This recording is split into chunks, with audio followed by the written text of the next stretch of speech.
Hello, everybody. Welcome back. I'm the Stretch Professor, and today we're going to do the 10.7 all-roll tier list. So, as always, if you enjoy the content, please be sure to like and subscribe. It really helps out a ton. Check out the rest of the content on the channel as well. We have an in-depth support tier list with the top 15 supports. We stream every night starting around 10:30 p.m. Eastern Standard Time. Very friendly, chill community. Come by, check it out. We'd love to have you. I try to explain as much as I can about what's going on during the game. I field any questions people have in the chat, and then we just have fun, share some old man stories, reflect on different things going on out there. So it's a good time. Come by, check it out. And then we also have a playlist of coaching sessions, individual champion guides, other sorts of topical guides, how to macro better, how to micro better, best one tricks, dodging guides, all sorts of content out there. And I do have a new vision guide coming up, donated by Smokey, probably coming out tomorrow. So be sure to stay tuned for that. Okay, let's go ahead and get in here. So as far as the support tier list, there's not that much of a shakeup. Since last time, I did move Nami up just a little bit. The main reason for that is she's just very flexible in that she can go aggressive in the early game, but then she also scales fairly well into the late game for an enchanter, and she's really safe because she has very long ranges. So we're starting to see a shift a little bit more, at least in a couple of the AD carries out there, towards an early game bully type of meta. Specifically, I think Lucian is really underrated right now. We'll talk about him more as an ADC. I think he's really underplayed, really underrated. And he is fantastic with Nami right now. I think that might actually be the best solo lane, or solo queue duo lane right now on the bottom is Nami plus Lucian. Because each one of his double shots is going to proc her E twice. And then he has a lot of kill pressure, so if she lands the bubble early on, he's probably going to be able to, kill somebody. Has really good itemization, pretty flexible itemization too. People are moving back towards the Blade of the Ruined King build. So we'll talk about Lucian here in a little bit more, but she works fantastic with Lucian. She's pretty good with almost anybody. Just that point-click W, you walk up, auto-attack W, deals damage to them. If they hit you with anything, you get healed back with your W. So that's going to be really strong. And then the Ardent Sensor on several of the other AD carries out there, especially the Blade of the Ruined King users, the Lucian, the Vayne, those types of champs is going to be very strong. And then she's a great Shurelya's user as well, which I think is a really underrated item that a lot of people are just picking up on a little bit more. So I think she's going to be particularly strong. Hey, what's up, Rory? Okay, go talk to Mommy about the... Okay, Mommy will give you chocolate chips for a bedtime snack, okay? No. Yeah, go talk to Mommy about it, okay? Daddy's making a video. See, she's got him. Go get him, Rory. Yeah, go get him. I'm dead. I'm dead. Oh. Oh, she doesn't want to go to bed yet, I think is what she's saying. But anyways, that's why I moved her up just a little bit. She is also incidentally very good against some of the other champs, particularly Rakan, who's not like ultra popular right now. She is really good against Rakan and any other sort of like engage dive champ. She has great counter engage with her wave. It's just really wide and it's just so difficult to get through that. You can't dash through it. You have to have a blink to get around it, or you have to walk around it, which can be really difficult to do in a lot of circumstances. And that incidentally makes her very good against the champions that just try to run at you too, like your Garens, your Darius, your Set, all of those types of champs. So she's got a really good, just well-rounded kit and applies some of the best, like, guaranteed early game pressure. You don't have to hit any skill shots in lane. If you hit the bubble, that's a plus, but you just walk up and W them over and over and over again, and you're probably going to win the lane off of that. Especially with some of the hard engages getting nerfed in the early game, so like your Leonas, your Nautiluses, things like that, they don't present as much kill threat as they used to. So now, if a Leona grabs you, you can probably, depending on who's on the other side of that, you can probably just bubble her, walk away, and then heal up and auto-attack her as she runs. So, anyways, I think Nami's going to be fantastic right now. Rakan's the other one. Rakan's going to be up in the top 3 if it's a TSP tier list recently. So his win rate went down a little bit over the last couple patches. He's down at about 50%, but he's just a really well-rounded jack of all trades.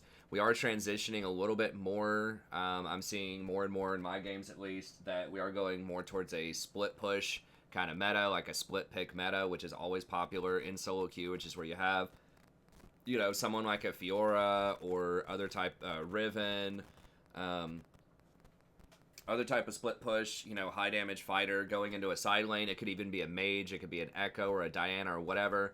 You know, starts working a side lane, and then you usually have an assassin, at least one assassin in the mid lane or the jungle or the top. And then they just, you try to get the enemy team split up, and then you pick them off in the jungle with vision control, right? So you just got a Talon waiting on you in a bush or a Zed or whatever. When you try to rotate up and deal with that split pusher, he picks you off, and that's why I call it the split pick comp. But that's always been a classic of solo queue, but it's coming back a little bit now. I'm not 100% sure what's up with that. It might be that the tanks are sort of falling off a little bit in the support role. At least a lot of the tanks are. So you're seeing more of the Namis, the Jannas, the Sonas, and stuff like that. It's not Leona, Nautilus every single game. And so that means that's just one more person that's really easy to pick off. So that might be why Assassins are rising up a little bit more, because they can get those easy kills on the, you know, the Sona or the Janna. But whatever the case is, it's going more towards a split push, and Rakan's really good with that. He has a lot of mobility. He can get a lot of items that give him mobility, especially like Shirelia's, Moby Boots, even Ardent Sensor gives a little bit of extra movement speed. Then he can, if you max W first, which is what I do most of the time, you can jump over walls and rotate to places faster. So he's just really good in that skirmisher type of meta. He has a lot of tools. He's very good against assassins. He can get some defensive stuff if he needs to. You know, if they have a Fed Zed, you can get like Ninja Tabby, Zeke's, Knight's Vow if you need to. So he's just extremely versatile. He's very good at engaging. He's very good at protecting against enemies who engage. You know, really, one of his big weaknesses is just if he gets chain CC'd and blown up, right? And that's more likely to happen in a team fight than it is in a split pick. So I just think he's really good. He's very versatile. He does have a little bit of a hard time against Nami, as I mentioned before. It's really hard to work around her wave.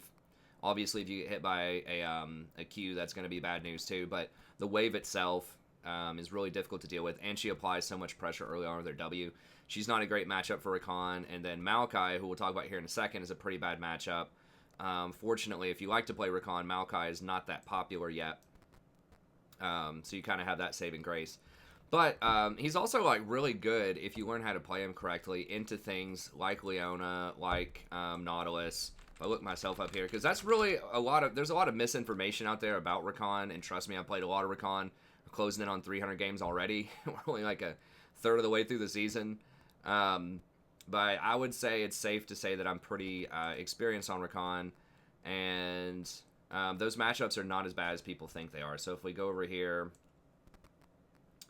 you know, against Thresh, 74%, Leona, 73%, Nautilus, 62%, even Janna, 73%. I thought I was going to be a little bit lower against Janna. But this is how this all lines up, right? So it's the stuff, you know, that the all caps videos tell you, oh, you can't play Rakan. He's terrible into Leona. He's terrible into Nautilus. It's like, okay. I mean, yeah, I do play Rakan a lot. Yes, I am a diamond player right now. But I think that, you know, if you just practice it and you learn it, it's not that bad. Because you can shield the engage with your E. And then you still have so many tools left with Guardian. Takes a lot of punch out of most all-ins as well. So you can shield, ult, that deals with the Leona or the Nautilus, and then you can just W onto their ADC or whoever else is important. So I just think that he just outscales, and he has like just the ability with the double shield, the W, the ult, just to disrupt a lot of other engaged champs too. Nautilus is a little bit more annoying just because his ultimate is really difficult to deal with. It's a point click. You can't really move around it. But I think if you itemize correctly and you learn those matchups, then you can do really well. The tougher matchups that I mentioned before, I thought that Janna was going to be kind of rough, but Nami has been the most common one. It's only 50-50 on Nami. Soraka, now that was before the Soraka nerfs when I got a lot of those. The Senna's a little rough. Bard's kind of a rough one. And then those were Sona's pre-nerf earlier on in the season. So there are a couple of bad matchups. Pyke, surprisingly, is sort of tricky. I thought that I did better against Pyke, but anyways, Rakan, very good right now in the meta. I'm trying to move through these a little bit faster, too. If you want to know more of the in-depth support and, like, builds and things like that, you know, be sure to check out the support tier list. Now, I do recommend, I've been trying lately, I like Shirelia's a lot on Rakan, because it not only helps with your engage, but it also helps, let me pull this up here. Because a lot of people are not, are really sleeping on this item and not giving it the appropriate amount of respect. Because the stats don't look that insane on it, but it is cost efficient. You know, it's 119% cost efficient even without any of its passives. right? And yes, like the health regen is going to fall off a little bit outside the laning phase, of course. You know, it's one of the weaker stats in the game outside of lane, but you still get the base mana regen. That's going to be useful. And then just the health, cooldown reduction, heal and shield is very good. And then giving your allies 40% bonus movement speed for 3 seconds is massive, right? This helps with you personally, being able to engage on people. But then it also allows everyone on your team to get in there. The Darius, right? The Set, the Echo, you know, the Garen. There are so many meatball champions right now that the only way you can really deal with them and they're balanced around is just being able to kite them. And it's almost impossible to kite through a Shirelia's, especially with a Rakan running at you. So it just has so much utility to it. Very good item. It's only on a 90-second cooldown, so you can use it pretty often. It's going to be up for every ult that you have. So it's just really good. And if you factor in just how much that's worth, if you have 5 people together trying to engage on somebody else, that's 500% gold efficiency for only 3 seconds. But hey, sometimes that's all it takes to win a fight and maybe even win the game. So I think that Shirelia's is really, really underrated. You know, even if it didn't have the active, it would still be 119%. Very, very solid item. Especially like I was talking about, these rotations. I can't tell you in how many games where there's a, you know, some fight breaking out somewhere and I'm trying to run with the AD carry or the jungler and we're trying to get there. Pop that Shirelia's and we roll up just in time to save somebody and turn the fight around. You know, kill all the enemies near the Baron and then pick up Baron after that and win the game. Happens all the time. So I think that anyone that can use Shirelia's really well right now, which is a lot of the enchanters, are going to be able to sneak in a whole lot of wins on the next couple of patches until all the all caps videos start talking about Shrelia. So Rakan is one of the better users of that because he just naturally loves the movement speed so much and he loves all of these stats on it, so it's fantastic. I don't know if you want to rush it all the time. I've thought about rushing it some. But it's certainly worth considering. And I've seen more and more top-end Rakans go for an AP item to start with, a utility item, so either Athene's or Ardent Sensor, depending on how well your AD carry's doing. Athene's does offer you some magic resist, which is nice, and getting that extra heal, getting that extra little bit of kill pressure early on by getting more AP is good. He does have nice AP ratios, Rakan does, so if you go for that build, and check out some of my recent streams if you want to see me trying out some of these different builds, but if you go for that build, you just got to keep in mind you're going to be a lot squishier most of the time than if you went for something like a Zeke's, which is the more traditional opener on Rakan typically. And I think a lot of people are going away from Zeke's because ADCs are just so weak right now overall. And some of those other items, I mean, Ardent Sensor does obviously help out ADCs as well, but it also gives you a lot more personal power, right? It gives you the plus healing and shielding, gives you the 60 AP, and it's something that you can spread to all of your other teammates as well, right? If you take Font of Life on Rakan and you initiate with your R and then W into a fight, anyone that auto-attacks, anyone that you CC'd is going to get that Ardent Sensor buff. So it's not only buffing your ADC like it would be with Zeke's, but it's also buffing your Darius, your Sets, your Echoes, all those things. What is it, Rory? What do you want? Why don't you go talk to Mommy about that? It's a fun song, isn't it, Rory? Yes, that's a very fun song, isn't it? Oh, no. Yeah, it's a fun song. No. What are you doing in here, Rory? No. You just hanging out with Daddy? Daddy's trying to work. You're like, I don't think Can so. you turn around? Oh, you wanted me to turn it around? Like that? Oh, there you go. Alright, you want to go sit on the chair and listen to it? I don't think y'all, hopefully, will be able to hear too much of that. It's this really annoying nursery rhyme thing. But anyways, so yeah, I think he's going to be really good, and I think specifically Shirelia's is something that a lot of enchanters should consider as like a second item potentially. So even with someone like Nami, you might consider going like Athene's into Shirelia's or Ardent Sensor into Shirelia's, depending on how your AD carry's doing. So I don't know, try it out, see what you think. But that's like a major sort of shift that I've been testing out. I've thought this was good for a few patches, but now I'm getting it even earlier in the rotation. I'm getting some pretty good results with it. Okay, now looking at Maokai. Now Maokai is one that I'll talk about for just a minute here. I did talk about him in the support tier list video. But he's one that I've been asked about a lot, and I've been sort of testing out a lot in solo queue with kind of mixed results. I think I'm about like 50-50 or something on him. Some of those games were, it's a low sample size, so we'll put it that way. Some of those games were, I'm not sure my support pick would have mattered, but a couple of things about Maokai that I think are making him really strong that a lot of people are sleeping on right now. Number one is his Twisted Advance. This is one of the more unique things of an engaged champ because he goes untargetable and then runs towards people. So that means it's very hard to peel him, and that lets him get around a lot of mechanics in the game, right? So you can Twisted Advance through a Janna Tornado, through a Thresh Flay, through a Braum Shield, you know, whatever the case is, no one's going to be able to peel that once you start it. The only way they're getting out of that Twisted Advance connecting with them is if they have like an Hourglass Stasis type of effect. Otherwise, or they have something to go untargetable. Otherwise, they're going to get hit by it. So that's really, really nice in a lot of situations, especially against these high mobility champs. That's when I've been picking Maokai more instead of Rakan, is against things like Lucian and Vayne, who are becoming very popular, especially Vayne, because they can dodge your W as Rakan all the time. Like, it's very annoying to have to, you know, as Rakan, you have to basically run at them or hope they mess up and use their mobility before you W, or you're just never, ever going to hit them. Same thing with Ezreal, who's really popular. What is it, Rory? What is it, Rory? What? Up here. Yeah, you're up there. Good job.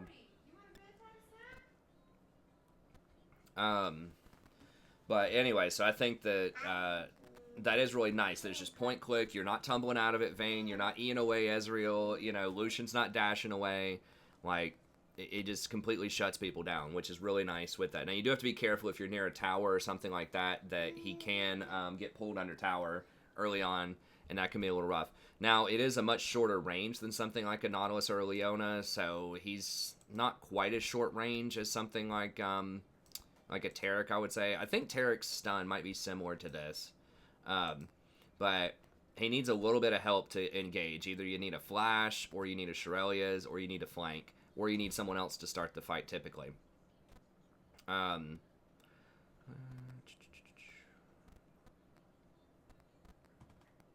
Okay.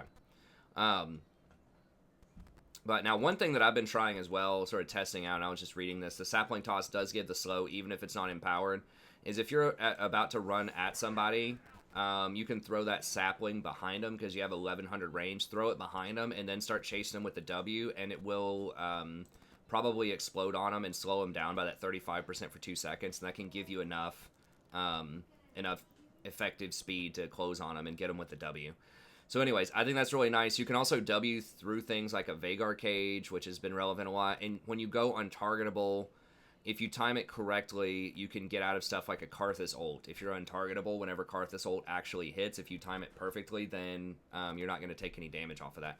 So there are a lot of really like interesting things like that. Or if you get like Fizz ulted or something like that, you can go untargetable. Basically, anytime you could dodge something with like a Fizz Trickster or like a Vladimir Pool or whatever to get out of, you know, different types of effects, you can do the same thing with Maokai with the W. So there are a lot of situations where that can be useful. So just, you know, pay attention. If you play Maokai, just see, are there some minions near you, right? So even if you can't get close enough to an enemy, sometimes if like a Jinx rocket's, you know, flying at you and your flash is on cooldown or whatever, you could just Twisted Advance and just dodge that rocket or dodge the Ezreal ult or whatever. If you have some enemy minions that are near you and you time it correctly, you can dodge a lot of just random stuff like that flying at you. So it really takes a little bit more kind of practice and critical thinking, and I mess it up all the time too because I haven't played him a lot. But that is a potential with him that's really high. Another thing that's very nice is Bramble Smash. Does quite a bit of damage, 250 damage, only on a 5-second cooldown. 600 range, so not huge, but a little bit further than people think. And it's a knockback, which is huge because that means any sort of mobility is going to get canceled, right? So Jarvan's trying to flag and drag on your AD carry, Bramble smash him back. Zach's trying to fly in with his E, Bramble smash him back. Hecarim's trying to, you know, run at your AD carry and dash, Bramble smash him back. Can't stop the ult, but you can stop the, I think it's his E. So that's just really nice, and you can push people back into your team up to 300. So you can kind of insec them, a little mini insec, if you're familiar with that term with Lee Sin, where he gets behind and kicks somebody. If you get on top of them with Twisted Advance, you know, you can get behind them and smash them back into your team a little bit, which is handy as well. And it does count as a little mini knock-up also for Yasuo's out there. So it's got a lot of utility to it, pretty good damage, low cooldown, very effective. Sapling Toss is huge. It's so nice for vision control. It lasts for 30 seconds, even with no health. What is it, Roy? Oh, you doing the mommy shark and daddy shark? Oh, are you doing the shark, Rory? Do it again. Good job, Rory. Yeah. Yeah. Oh no, wait, you. Are you running away? Where do we go? Run away. Good job, Rory. You showing off for the camera? She says, all right, I'm tired of it. I want to hold the camera. You want to hold the camera. You can't hold the camera. Oh, be careful with Sadie. Sadie's trying to sleep, okay? But yeah, the saplings give you fantastic vision. You know, last for 30 seconds, even with 1 point. This is one of the best one-pointers out there for supports. So it's really good for scouting. Does pretty respectable damage. 14% of someone's maximum health. So it scales with their health. Plus 50, which is really nice. It only costs 60 mana at early levels. 10-second cooldown. So this is just great for giving you a lot of extra vision around objectives. For getting vision of that tri-bush, you know, that annoying tri-bush in bot lane, right, where they always have a pink in it, and it's just too scary to walk up and ward it because you're afraid the jungler might be there. No problem, sapling toss. 1100 range. It's fantastic. And the control ward doesn't cancel it, right? It doesn't shut out the vision, so you still get vision of it. The only way they can get rid of it is walk up and let the sapling hit them most of the time. Unless they want to use like a dash or something on it. But anyways, very, very effective scouting tool. Pretty good damage tool early on in trades if you can just pull people over. Pretty good wave clear too, because it does AoE to everything. So what you can do if you're in the bot lane, you just drop a sapling in the side bush and just walk the wave over there. And then it'll blow up a lot of the wave, and then you bramble smash it. And it'll end up just almost clearing the wave instantly, setting it up perfectly for your AD carry. So pretty nice wave clear on him. Pretty good sustain with his sap magic in fights. You know, he's going to be getting back usually between 6 to 10% of his maximum health.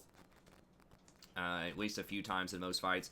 Then, of course, you have his ultimate as well. 3,000 range. It's massive. That's like 2 screen lengths. It does move fairly slowly, but it is really wide. So it is very difficult for people to get away from this. So I've been thinking that, you know, getting a Shrelia is really early on him. And then if you need to, you can get something like a... Gargoyle Stoneplate if you need to be a bit tankier. But honestly, even just Shirelias with like a defensive boot, like a Ninja Tabby or a Mercury Treads, you're already going to be pretty tanky, especially with Aftershock and Conditioning. So sometimes I find myself just getting a bunch of utility items, just like Shirelias, Redemption, if we're really far ahead. You can also go for something like a Knight's Vow really early, which is great as well, because if you take Presence of Mind, which is something I recommend on him, you don't have to get a mana item as much early on, because you're going to get a lot of extra bonus mana and mana replenishment in fights. So that opens you up to be able to go something like a Knight's Vow early on if you need to, if they have a lot of AD threat. Take your blanket and your snack. We'll do a song when we brush your teeth. Come on. Okay. Anyway, so that's my case for Malachi. I think he is really strong right now. I think he has those unique properties of going untargetable, can't dodge it, being able to displace people with Bramble Smash, awesome vision control, some of the best vision control of any support in the game with Sapling Toss, then a really good team fight ult. So I would definitely, especially if you're a big fan of Leona or Nautilus, definitely try him out. Unless you're in my game, if you're Q sniping me, do not play Nautilus into me when I'm playing Rakan.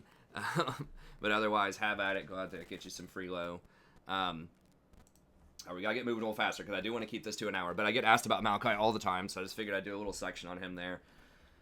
Sona is pretty much the same thing she's always been. She's really good scaling, team fighting champ. So if you have a good team fight comp, you got, you know, your Rumble, your Amumu, your Jarvan, Kennen you don't see as much, but just a bunch of, if you think you're going to be doing a lot of 4v4s or 5v5s out there, Sona's going to be awesome. She has good trading in the laning phase with Aerie, Scorch, plus her Q. You apply a lot of poke damage, and you're just going to outscale if it's just a clean 5v5 and you just get to sit there and spam all of your spells, and the fight lasts longer than, you know, 5 to 7 seconds if you have a couple of tanks on your team. She's going to outscale pretty much everybody right now. It was only really Soraka that could hang with her in the past as far as just, like, raw healing and shielding that you could throw out, and now Soraka's been nerfed a lot. So I think that Sona's probably going to be the queen of that again. So if you want that, try it out. Obviously, her ultimate's going to be very strong as well, to sort of layer together with those other pieces of CC. She is still very squishy. She is still really immobile, so if you get hard camped bottom or you get caught out in the jungle trying to ward, you probably will get evaporated. But nevertheless, I think she's really good. So especially if you're, you know, gold, silver, bronze, and games are going to go a little bit longer, then I think that she can be really strong. Okay, and Bard's going to be the last one that I'll mention here. I'm just kind of throwing this in there out of respect. I'll have to see. I mean, like I said, I personally don't have a great win rate against Bard. He's one of the better champions against Rakan. And one of the main reasons for that is you have to E over to somebody to shield him, and that sets you up perfectly to get hit by a Bard Q for a stun. So that's a really, really bad interaction. And then he has a little bit of aggression early on. Roams well. Has that ultimate that can be used in a lot of different situations to stuff engages or to, set up for engage himself. So he has a lot of utility to him. The reason that I've tried Bard out, it's just that 500 attack range is so low early on that it can be hard to apply pressure to other range champions specifically. But, I mean, they have nerfed the Nautilus, they have nerfed the Leona, so maybe there are more places to run with Bard right now. I mean, he's got almost a 54% win rate, though, with a 6% pick rate, so he's still pretty good. So you got to practice him a lot, get a lot of the nuances there. I think most people are still going for, like, the Athenes into Redemption build, although you can try out the trendy Deadman's into Rapid-Fire Cannon. That is more expensive, so you do need to be really far ahead to make that work, but it is a possibility. Or if you're doing one of those, like, Fasting Senna builds or something like that, and you're going to be getting a lot of CS, then maybe he could open up with a Deadman's. So I think he's pretty good, but I'm pretty much just putting him there out of respect just because he is the highest win rate right now with a pretty good play rate, so obviously something's going on there. He does do pretty well against me, but, I do hesitate to recommend him just for average players a lot of times because I think he does require a whole lot of practice to be efficient on him because there are so many ways you can mess him up, right? If you hit your ult in the wrong way in a team fight, it can completely throw the fight. Like if your ADC is trying to peel the enemy assassin or whatever, and you try to just clip the assassin with your ult and you accidentally hit your ADC, that could be really bad potentially. Or if you throw that ult and that's like right when, your Amumu presses his ult and then you throw your ult on accident or something and they end up getting stasis for the entire duration of the CC so your team can't follow up. Or, there's just all sorts of really weird, like, miscommunication interaction things that can happen with Bard. But he does have a lot of potential, too. So he's really fun. He's interesting. If you want to put a lot of time into him, I think that he can be really strong. Okay, moving into the ADC. I still think that Cassiopeia is going to be one of the best and really underappreciated as an ADC. She has a lot of sustained damage. She has excellent wave clear. Really, really good last hitting early on. Ton of damage to monsters. She has really good CC with her ultimate. Anyone that's trying to run into her using that ult can almost single-handedly win a team fight. Remember, you can buffer the ult, you can press it, and then flash to where it's basically going to instantly hit, and a lot of people won't see it coming. So you can start your ult like in a bush if someone's creeping up, and then you can just flash out of the bush and just like pretty much instantly kill them.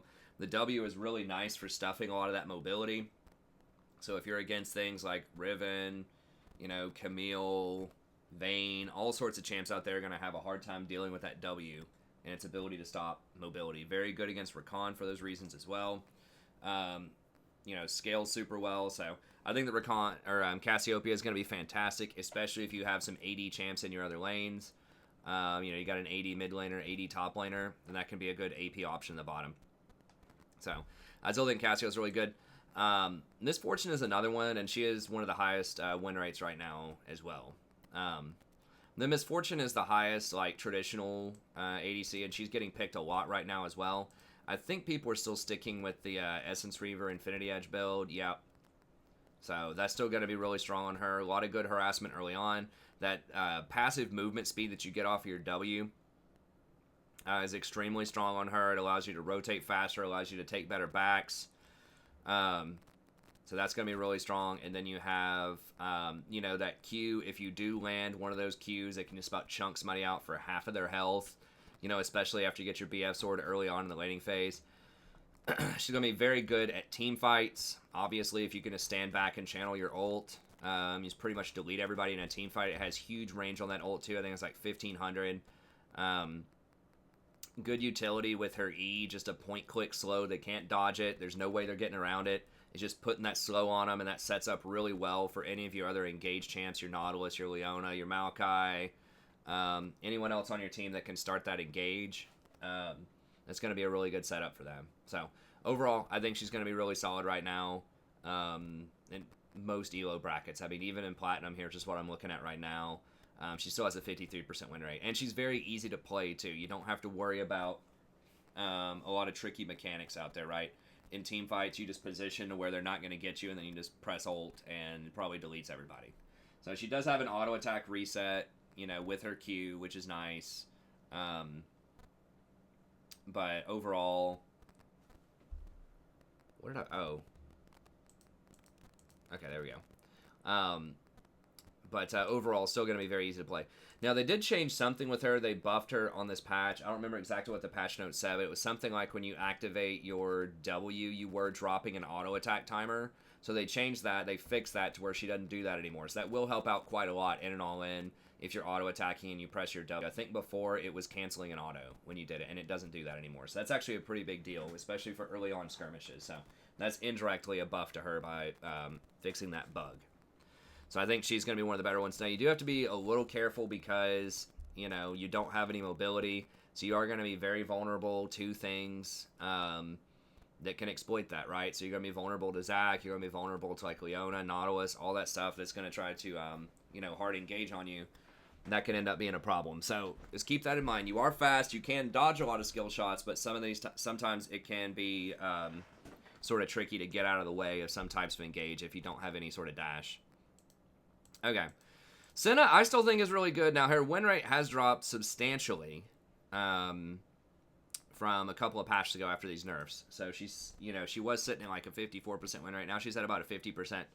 I still think she's really good, especially if you do the fasting Senna. You know, I tried that out before. And what that means basically is you take the support item, the scythe, and then you just spend your whole time harassing, trying to get souls, and you don't farm that much in the laning phase. So I don't remember exactly what it is. Let me click here and see. Now, people were confused in my chat the other day because I was a support in a fasting Senna game. The penalty never goes away, right? For this item right here, this Spectral Sickle, you always have this Monster Hunter penalty. Receive diminished kills.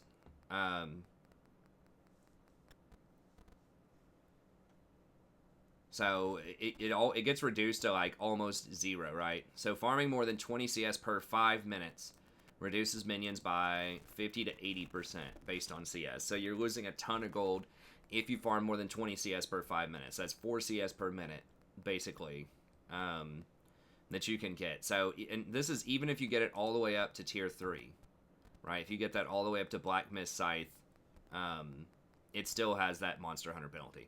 So some people in the chat thought that it fell off once you completed it all the way. No, it still is. It still is a problem.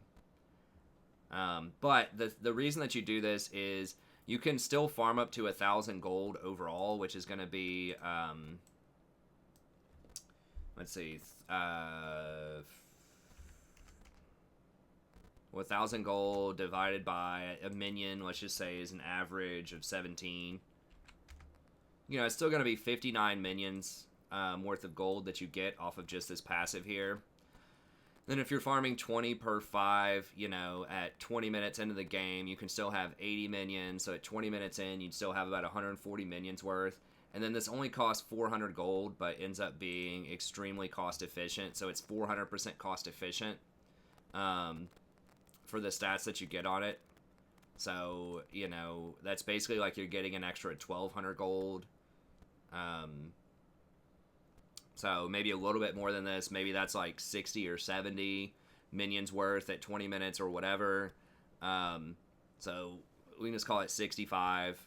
Whatever, let's just call it 60. So 60 here, 60 there, 80 for minions. That's the equivalent at 20 minutes of having the gold equivalency of about 200 CS, right? So even if... So it seems like, oh, it's not bad, you're missing all the CS, but the problem, you know, or the benefit is that you're getting a ton of gold value off of this in and of itself, because it farms 1,000 gold, and it's, you know, 400% efficient, and you can still farm 20 per. So especially if you're getting the cannons, like if you get every cannon, the cannons are worth a ton. So if you just get every cannon and like a wave of melees, You get the cannon and 3 melees every single, or every other wave or whatever. Every minute you get 3 melees plus the cannon. Then that should put you at 20 every 5 minutes, and you'll be off the Monster Hunter penalty. And that right there is going to give you still a very, very large chunk of the gold, because the cannon minion's worth like 5 or 6 normal minions. So, anyways, I think that she's going to be really strong, still. So aside from that, aside from the fasting build and all that stuff, she still has incredible range, really good scaling, great wave clear with her Q, or like pretty good wave clear with her Q.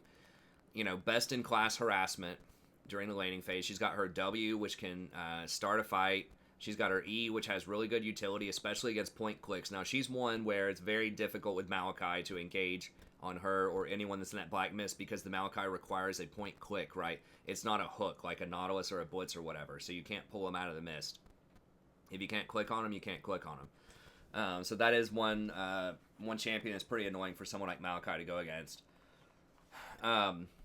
But I still think she's going to be pretty good. I think people just aren't used to playing her at a fully optimal level, but every time I see her in games, it feels like she's pretty strong. So, I still think she's going to be good. Now, Lucian is another one that still has a fairly low win rate, although he's been trending up a little bit, and I'm not really sure. He is popular. I'm not sure how people are messing him up, because it feels like he's very strong in a lot of my games. His early game bully potential is very high.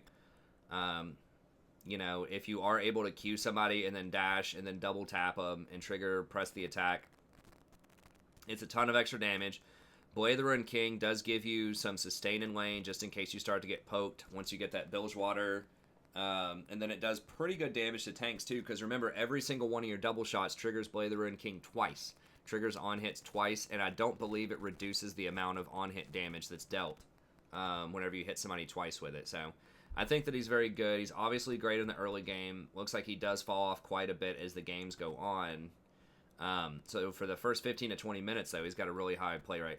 So you got to snowball, you got to get ahead, but I think that since a lot of the other bully champions aren't being played as much, you know, your Senna's fallen off a little bit in terms of play rates, and then you're still seeing some things like Caitlyn out there. Miss Fortune's pretty popular, but you're seeing a lot of stuff like Ezreal, Kai'Sa, you know, Vayne. All of these champs are just prime bully targets for Lucian in the laning phase. So, and he's very, very good with Nami, who's really strong earlier that we just talked about. So I think he synergizes well with a lot of the top end supports. And that, you know, he is one of the few 80 carries where he actually can be a menace and start snowballing really hard from the early game. So I think he's definitely worth considering in a lot of matchups, especially if they have an easy lane, you know, maybe an enchanter type of lane. They don't have a really hard engage for you. Then he could be pretty strong. And then Vayne's another one. It kind of pains me a little bit to put Vayne up this high, but realistically, I mean, she's just winning games. I mean, she's getting close to 53%, especially at gold and lower on my Smurf. It's just a total menace. Yes, she is completely worthless in the laning phase for the most part. She doesn't have hardly any abilities that do damage in the laning phase. You have your E. If you pin them into a wall, it can do some. So you do almost no burst damage in the laning phase, and your trading is really suspect. But once you get out of the laning phase, once you get that Blade of the Ruined King, and then especially once you get your Gensus, it is really, really hard to deal with Vayne. I mean, you can see right here, like, how her win rate goes out of the laning phase, right? So before, you know, up to 20 minutes, starts dropping off quite a lot. But once she gets that Bork, and then once she gets the Gensus completed, then it's kind of off to the races. It's very, very difficult to stop her because she has so much mobility on a low cooldown. She goes invisible, so it's difficult to target her, follow her, figure out where she's going. She does have a peel with her E to condemn and knock people back that do manage to get close to her. It's pretty much impossible to run away from her because we're passive, especially when the ult's going. Now, does it give a reset to her ult? Or does it, like, extend the timer on it? I know it did that at one point, but I can't remember if they removed that or not.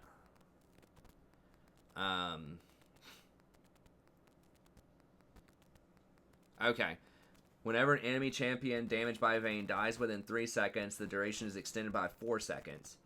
Okay, so up to a maximum of the original duration. Okay, yeah, so this does stay up for quite a long time, just like Master Yi's ultimate does. So, that does make her really strong later on. She's one of the premier tank shredders too. So if the enemy team does have an Ornn, or they do have, a Set, Darius, Zac, all those things, she is eventually going to be able to shred them down. It's just you have to get through the laning phase, and that can be kind of rough. Now, I think, I know some people were trying Hail of Blades on her for a little while there. I think a lot of people are just sticking with PTA these days. Press the attack just so you have a little bit of burst in the laning phase, but then you can still go for the Taste of Blood, Ravenous Hunter, and that will give you a decent amount of sustain, especially if you have something like a like your Vamp Scepter Bilge Water in the laning phase. That'll definitely help you out. And then pair her together with something like a Nami, and that's really strong too, because you're going to have the harass as Nami to be able to allow the Vayne to farm a little bit. And that E is really nice for slowing people down so they can't get away, so you can kite them. So she does pair together really well with Nami as well. So obviously going to be excellent with anyone that can get Ardent Sensor as well. So I think that she is actually pretty strong if you get through the laning phase. Once again, it is a big if, but especially the lower the elo goes, the better Vayne is, because it's just more likely that the game's going to go long. People aren't going to punish her in the laning phase as much. And she's just going to be a beast outside the laning phase. Especially in that, kind of skirmish pick, split and pick type of comp. She's going to do really well in those types of situations compared to most other ADCs. Because she can actually outplay and kill many of those other types of splitters. Like an Echo or a Diana, a Darius, things like that. If you get proficient on her and you get enough gold, you can actually beat those champions one-on-one. Versus a lot of these other, less mobile ADCs are just going to get run down and murdered in those situations a lot of time. So having an ADC that can kind of fend for themselves in a side lane, if you have to do that, is going to be pretty strong potentially. Okay. So that's it for ADC. A couple of other honorable mentions. I think Dinger, if you're really good on Dinger, he can be strong right now. If you're looking for kind of a lane bully, another AP option other than just Cassiopeia. Caitlyn does have a slightly higher win rate. People are moving back to her a little bit since Senna went away. I still don't like Caitlyn at all. You can completely dominate the lane and then just fall off hard and get murdered late game. She just doesn't have an attack speed steroid, doesn't have enough mobility, doesn't have a lot of burst damage or CC with her kit. She's very combo reliant on her traps. So if you have a really good team that can peel for you, she's great at sieging, right? So if you're trying to just, ARAM down a couple of towers in the mid lane because your team's really far ahead and you're trying to beat them over the head with your wallet.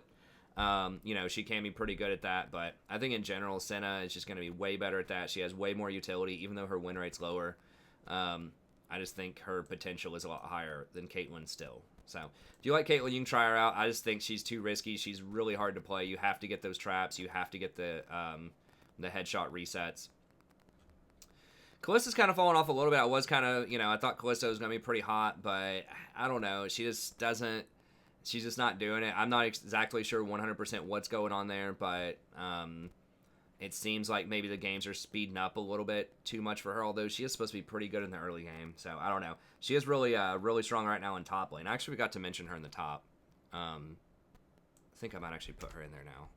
Because, yeah, she has been, very, very oppressive. I might even make her the number one pick if you're good on her in the top lane right now. So we'll talk about that when we get there. But, anyways, another hot one people have been talking about is Varus with the Comet build. Don't like it. It's just way too reliant on hitting those arrows. It's very early game. Poke. I just feel like you're going to get outscaled hard. Because, anything that gets lethality is, necessarily trying to opt into an early to mid-game build because lethality falls off much harder later on in the game as people build armor and just naturally get armor per level. Lethality is going to become a lot less valuable. So it does offer a lot of poke. It is nice in that sense, but it does a whole lot less sustained damage. So in the very, very early game, when you get some levels on that, it does have really nice wave clear in the laning phase, and it can have really strong poke, especially once you get your first lethality item completed, but I would just rather play the scaling. I mean, Blade of the Ruined King Hurricane is really strong right now for team fights. And if you have lethal tempo with that, you can still put out a ton of DPS and still have really good engage for your team with your ult. So I would just rather do traditional Varus. Aphelios is still good, if you play him, but he has been nerfed several times. Okay, mid lane. Now, mid lane is still fairly wide open, but I think that especially these kind of fighter mage, these melee mages, are just really, really good right now. I see them all over the place. So, like Echo, Diana, those champs are just too good. Cassidon. Cassidon is the person I ban every game. I think it's just too dangerous. You know, historically, people have been able to suppress Cassidon during the laning phase. But right now, I just feel like it just doesn't happen. You know, a big part of that is his build. You know, he goes Rod early, which is going to give him some sustain with the Eternity passive.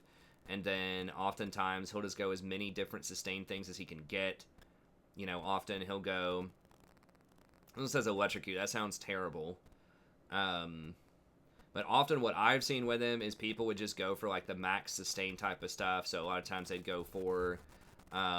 Fleet Footwork, and then Fleet Footwork, Triumph. You could also do Presence of Mind. So you could do Fleet, Presence of Mind, either, and you could do Bloodline or the Tenacity one, Coup de Grace, and then just Taste of Blood and Ravenous Hunter. So you just sustain so much through the laning phase. Your Q, you know, gives you a magic shield. Your passive naturally reduces magic damage as well. So he's just very, very good against other mages, and that's what is going on all over the place right now. So he has a great matchup, I think, into things like Echo, Diana, Katarina, you know, all of these mages. And there's a lot of mages in the jungle, too, right now. You're seeing Echo and Diana in the jungle as well, and you're seeing, like, AP Shyvana. It's becoming a little more popular in the jungle, so... I just think that he has a lot of really good matchups right now. They just nerfed Talon pretty hard. Zed is not, like, super popular right now, so there's just not a lot of AD, like, burst threats. Kiana's been nerfed out a lot that can match him. In the, you know, you have to go to something really obscure, probably. Something like a Pantheon mid to deal with him. So there are things, in theory, you can theory craft and figure out counters to him. But, you know, as this graph will show you here, if you can just get through that early part of the game... You know, once he gets to 3 items, and definitely once he hits level 16, it's just lights out. It's just inevitable. And it just feels like such a sinking feeling when you're in a game, they have a Cassidon, your team loses a fight, he runs down a bunch of people and gets like a triple kill. It just feels like it's actually over with at that point. And it's just so hard to deal with him, because he has so much just survivability. With the Rod of the Ages HP, the shield that he gets off of Q usually takes Hourglass as well. You know, the sustain that he gets off of Ravenous Hunter and Fleet Footwork. He's just extremely obnoxious to deal with. So that's why I have Cassidon up there as number 1 right now. He's pretty much my permaban. Echo is another one who's very strong. Now, his win rate has come down a little bit from what it was, but he's still super strong right now. Very similar. A lot of these champs are going to have a similar profile. A lot of mobility, very difficult to kill, puts out a ton of damage. So Echo basically has 2 health bars because of his ult. His ult can also give him just a ton of burst damage as well if you're standing on that shadow when he uses it, or the hologram or whatever it is. Really good wave clear with his Q.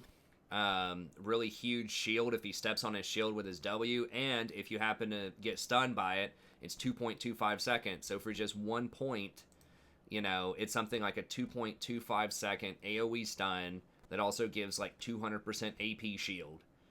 Like, the numbers on him are just absolutely mind-boggling sometimes. It's like, who designed these numbers?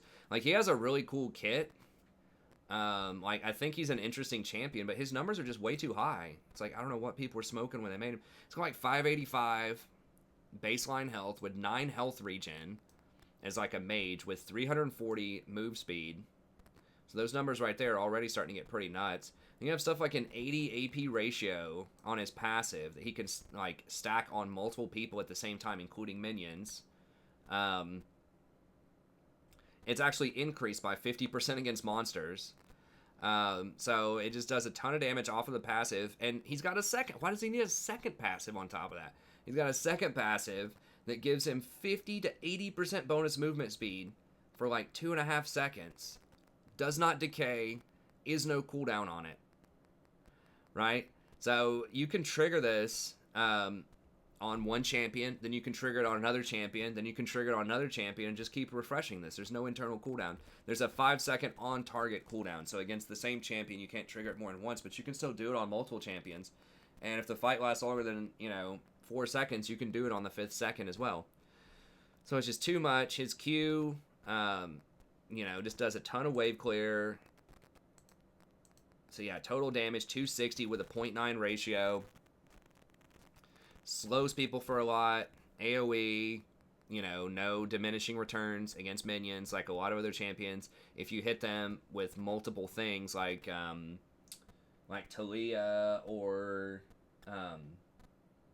can't remember other, like Zoe. There's a lot of other champions where if it hits something other than the primary target, it doesn't wave clear as well. Well, he still has amazing wave clear. And this is the W I was talking about. For 30 mana, 1600 range, with a, hitbox radius of 375, does a 2.25 second stun AoE for anyone that you hit, and gives you a shield for 150% of your AP, in addition to just 80 base.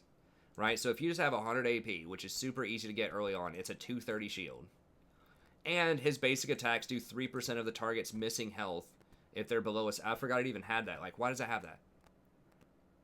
Like, why is it like 5 different things? Why is it a stun and just passive random ton of damage and a huge shield all on one ability for 30 mana? I don't know. There's just so many things like that with Echo where you're just like, why does it do all of that? Why not just like some of that?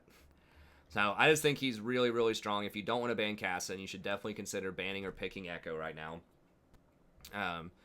So yeah, he's pretty obnoxious. Diana is also still really good. I don't think she's quite as rough as Echo. She doesn't have that like crazy stun. She doesn't have 2 health bars, but she does end up being pretty mobile. She has really high burst damage. A lot of it is point click, and it's just really difficult to avoid her and to get around all that damage. So I do think that Diana is still really good.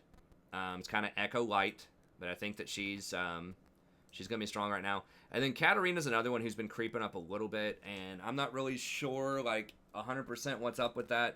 I think maybe there are just less bullies in the laning phase. Now she's kind of the inverse, where she tries to snowball and like really take over the game early and then falls off late, right? Because she can get CC'd, and if she's not super fed, then she just doesn't do a lot other than delete people. But she has really high skill cap. I guess there's just a little bit less overall damage in the laning phase right now. A few more tanks and things like that in the meta, in the jungle.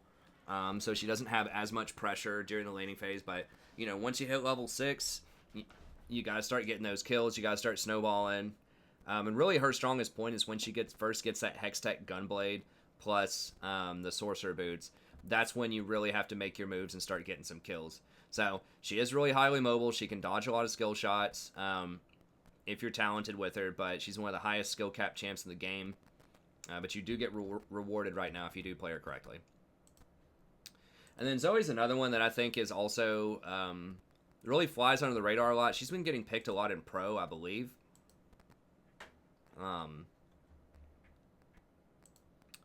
So on 10-5 for mid lane. Maybe not. Yeah, actually, she's the most picked in Pro right now. But she's kind of tricky to play as well. She just has just a huge amount of poke. She's basically like a poke / assassin. Really low cooldown. A lot of her poke. She hits you with the bubble. You're going to die. She has decent utility in the laning phase by being able to pick up summoner spells that are floating around, either that other people use or that come off the minion wave. Really good scaling with her Q. Does a ton of damage. So yeah, I think that she's just, really, really good right now as well, if you can learn how to play her correctly, and especially if you want kind of a longer range poke type of champ. Now, I do think in solo queue that Cassin and Echo are probably pretty good matchups into her, but she is going to have a little bit more long range poke and pick potential with roams and things like that with her bubble. But yeah, it takes a little bit of practice, but she can be really strong too. Okay, let's keep going. Don't want it to be too long. Master Yi in the jungle. Not a ton to say right here. It's the same drill. It's way too strong, way too powerful. The combination of Blood Razor plus Blade of the Ruined King plus I I think people are even skipping Blade the Ruined King. I thought that Blade would be a lot more popular on him, because historically that has been a really good item, but people are going Blood Razors into Ginsu's, and then a lot of people are going Wit's End after that, which gives you a bit more survivability and probably a bit more healing than Blade does. Blade is still potentially an option if you go through it, but he just does too much. He clears the jungle really quickly, does a ton of damage, gets resets, can clean people up in team fights. He can split push and 1v1 people really well. He can take towers well, dragons well. He's pretty much does it all.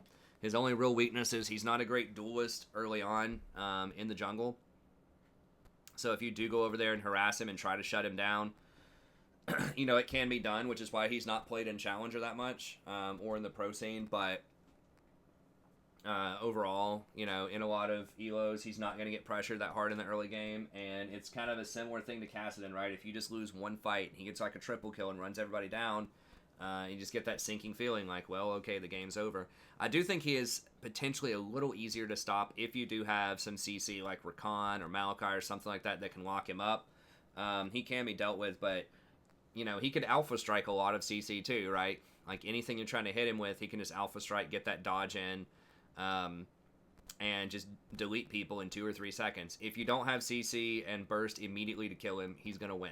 He can 1v5, especially if he gets fed. So I think he's just a super menace right now, especially if you have a Taric in the mid lane and you're doing the funneling comp, which still works perfectly well, even after people complaining about it for years at this point.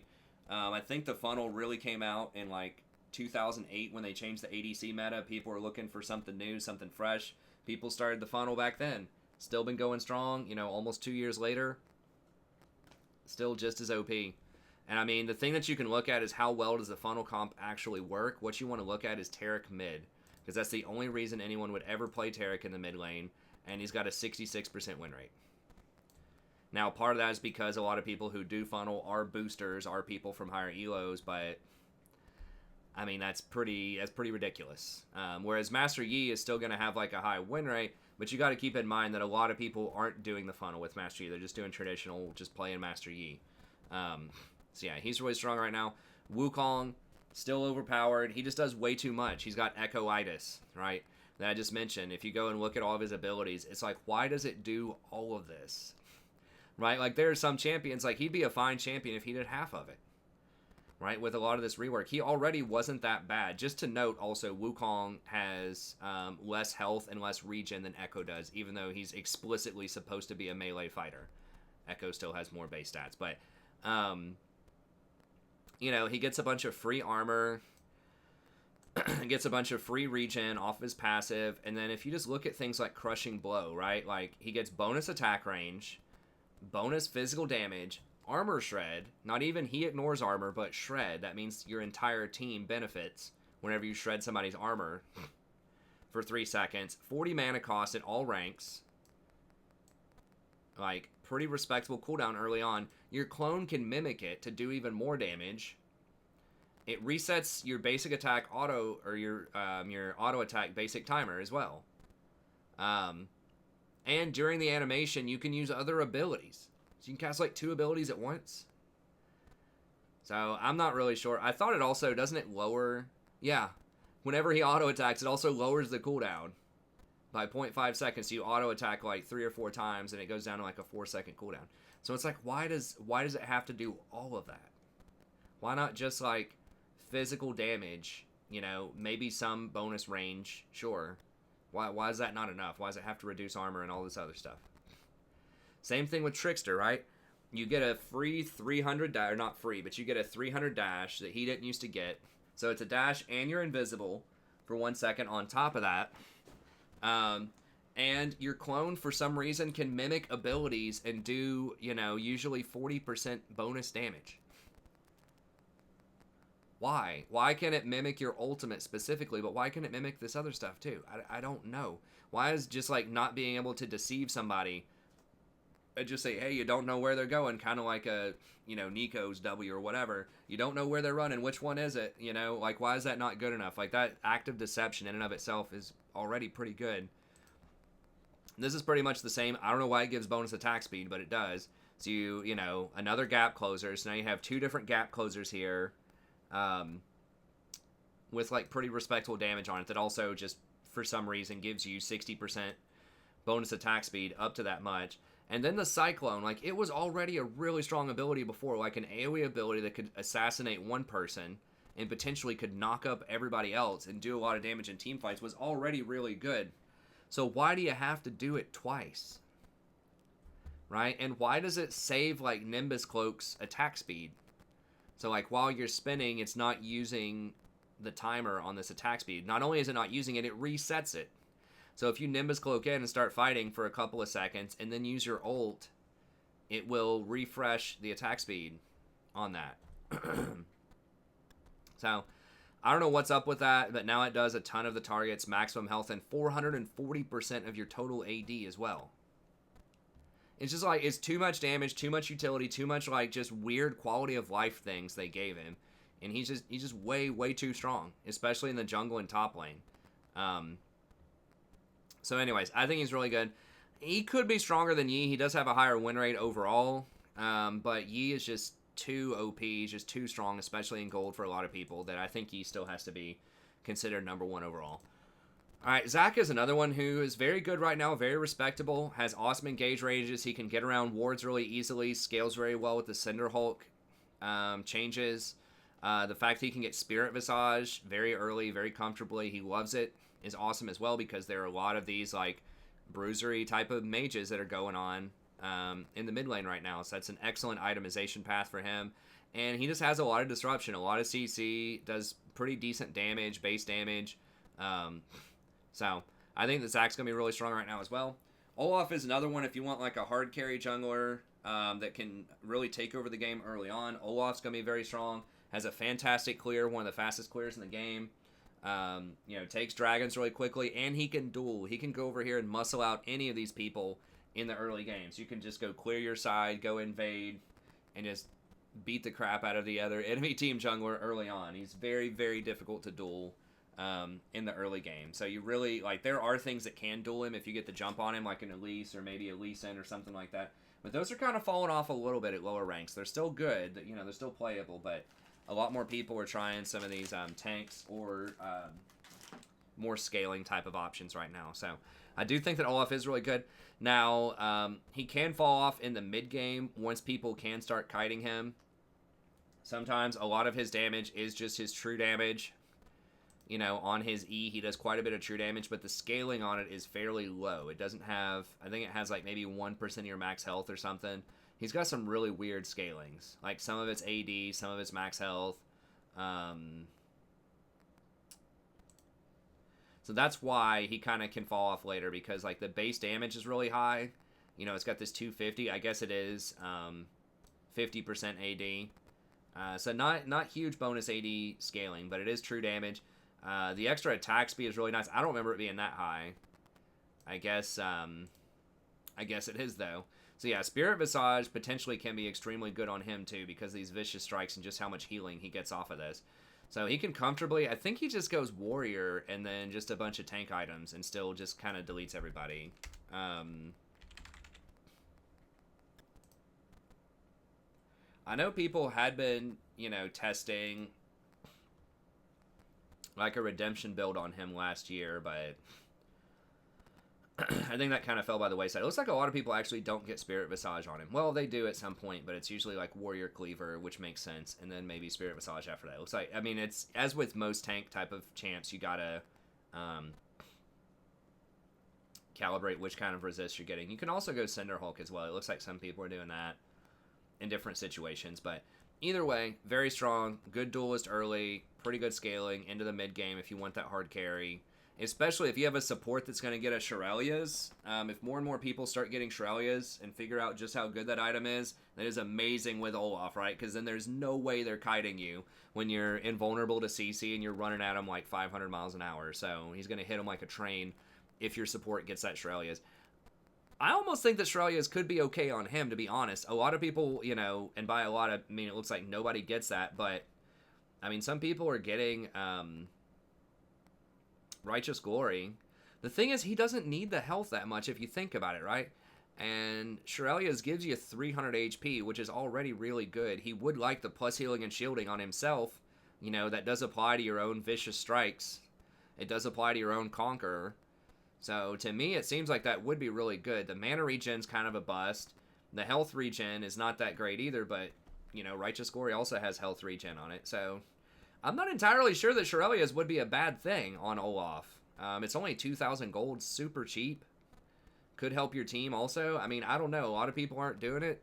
I think it would, you know, could be something to explore. Maybe you don't rush it, but if people were getting redemption on him before just for the extra healing, you know, that you could get in and all in, which was really good, you know, maybe you could consider Shirelia's or something like that. So I don't know, maybe that's too cute, but I do think there might be some circumstances where it might be worth considering that as like a third item or something. Okay, Nunu's another one that I really like, and he doesn't get a lot of respect, but clears really quickly, great tank, pretty good ganks early on with his snowball, awesome utility. Later on, it's pretty much impossible to steal a Baron or a Dragon from him. He can steal a Baron or a Dragon from anyone else if it comes down to it. Not an amazing like fighter early on, but he can put out a surprising amount of CC, right? With his ultimate, the slow off of his E, your ability to root somebody off of that. And he can go for some good utility items too. You know, a lot of times you do end up getting Cinder Hulk into Dead Man's Plate and Spirit Visage, but in theory you could also get something like a Knight's Vow if you wanted to. You could get a Locket. There might even be some circumstances where you could get an Ardent Censer. You would like the healing on yourself, you know, with your Q for the healing, and then your ult gives a shield that would increase the shielding as well. And if you take Font of Life as your secondary, then you could give your whole team that Ardent Censer buff. So that's something you almost never see on him, but I do think that especially if you're snowballing or you have multiple people who benefit heavily from the attack speed and the on-hit, Ardent Censer could be an item that you might want to consider on him. His AP ratios aren't insane, but could be worth considering. Okay, top lane. Now you are seeing, and this is the got to be the last thing. I'm seeing Callista top a lot in a lot of streams and a lot of pro games. Let me see if we are... 10-5 might have been a little too early. People weren't thinking about it that much. It wasn't winning a ton. It was getting banned out a lot. But it just is so difficult for a lot of these champions to get on her and punish Callista in the top lane. I don't know. Maybe I'll put it a little bit lower. I'll keep talking about it, but I want to put it a little bit lower because I do think that it is a higher skill cap to make that work because you can get ganked and killed, and if they do get a hold of you, they can probably kill you. You can kite out things like the Set, the Renekton, the Darius, the Garen. You can kite them really well, and just, like, she's the extreme bully in the top lane. You can just zone people out, almost starting level 1, with your ability to jump every time you throw that spear. So she's just great against a lot of these meatballs that don't have any gap closers in the early game. She's the sort of the top tier harassment champion in top right now. And she gets some nice duelist items like Blather and King early on. I think some people do go for the that lethality duelist item. I'm blanking on the name right now, but y'all know what I'm talking about. The kind of new one that they added in this season. Some people are doing that if you intend on split pushing still. But you can probably still get Hurricane, and that'll give you better wave clear, and that'll give you better team fight presence if you do eventually want to transition into a team fight. So part of that's just going to depend on your comp. But yeah, I think that she can be really strong. Now, I will say that I have noticed here a lot of those meatballs are going down on this patch quite significantly from where they were. So I'm not entirely sure what to make of that. They are still the popular champs. Wukong is still really good. We already talked about him. I didn't list him there. If something can be played in multiple roles, if I mention it once, I didn't list it in another lane, but it could be good. So, for example, Cassio is also pretty good mid. Echo and Diana are good jungle. Malachi can be played top. So I tried to keep it with just fresh new champs. But yeah, Wukong and Malachi are both very strong up there right now. Kled is still really good. Let's go ahead and mention Darius here, though, because he's the person that I have listed. So he's dropped down a lot. Like, Garen and Darius are, like, at 51% now, and they were both at 53, 54% a while ago. So I'm not 100%, like, what's up with that, other than maybe Wukong, like, having really bad matchups into Wukong or something. Or maybe Malachi weak against. Yeah, terrible matchup into Wukong. That's basically what it is. Really bad matchup into Wukong. Pretty bad matchup into Kled, which kind of makes sense. And pretty bad matchup into Malachi as well. But yeah, just really strong bully. You know, can kill people up top. Now, more people are goofing around with the Trinity into Black Cleaver. That might have something to do with it. There have been a lot of all-capsters pushing for that build. I mean, that might be why it's losing 2%. A lot of people are saying, oh, it doesn't matter if you're losing the phage. You know, if you're just wasting money on the phage, you want to go for the double, you know, the Trinity plus Black Cleaver. It's like, well, maybe, but maybe that's also why people have lost 3% win rate on him. It's because they're listening to all-capsters too much. I don't know.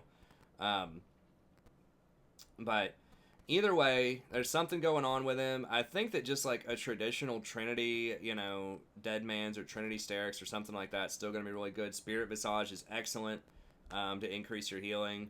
Black Cleaver does add a lot of utility, and it is nice, but you are unequivocally, you know, wasting a lot of your gold because you're, you know, double tapping that phage passive. But if you have a lot of AD on your team, maybe it's worth it to have the Black Cleaver. I don't know. But anyways, still good. Going to be really solid in team fights as well, because you can get those resets and keep getting those kills. So I think Darius is still pretty respectable. I think they did nerf him a little bit directly. They nerfed like his mana cost on his W, I think. I don't remember. They did give him a couple of nerfs, so maybe that's adding up a bit more than I expected. Now, Set is another one who's still really good. Oh, I meant to mention Set support. I'll have to research that more and see. I know people have been trying that out in Pro with mixed results. I haven't really seen it perform too well in solo queue, but I will have to check it out a little bit more. Yeah, top lane, he's still going to be good, you know, still can go up, gets a lot of harassment. His W hits like a truck. He's got a nice point-click ult. So I think that Set can be really good, especially against other fighter type of champs in the top lane. Kled, really great as well. Can really catch people off guard with that mounting mechanic. A lot of people aren't really sure how that works, especially at lower elos. You can catch people out. And then his ultimate allows him to have a lot of utility to roam really well. He can take things like Ignite in the top lane and still rotate over to fights really well with his ultimate. So it's like a semi-global kind of ult. So I think that Kled, you know, poses a lot of threat early on. They also buffed Titanic Hydra a few patches ago, which is one of his favorite items. And he has huge healing reduction. And that's something that a lot of people forget. His Bear on a Rope, whenever he ganks it, it's like a 60% healing reduction. So that's going to be really good against things like Darius, Maokai, that have a lot of healing. Sort of innate in their kit. He stuffs them really hard. And then Garen is kind of the last one that I'll mention. He'd get nerfed a couple of times directly as well. He's still got like a 51% win rate, but and he can still be, you know, a total menace if he does get ahead. But he is going to be a little bit easier to kite in the earlier levels, especially if you max your E. The Q has a lot less movement speed than it used to, so that is going to be a bit rougher there. Okay, but anyways, that's going to be it for this video. It's way over time. Hopefully give you some ideas about the kind of stuff that you might want to consider trying out, learning for this patch. If you do enjoy the content, please be sure to like and subscribe, and I'll see you next time. Have a great day.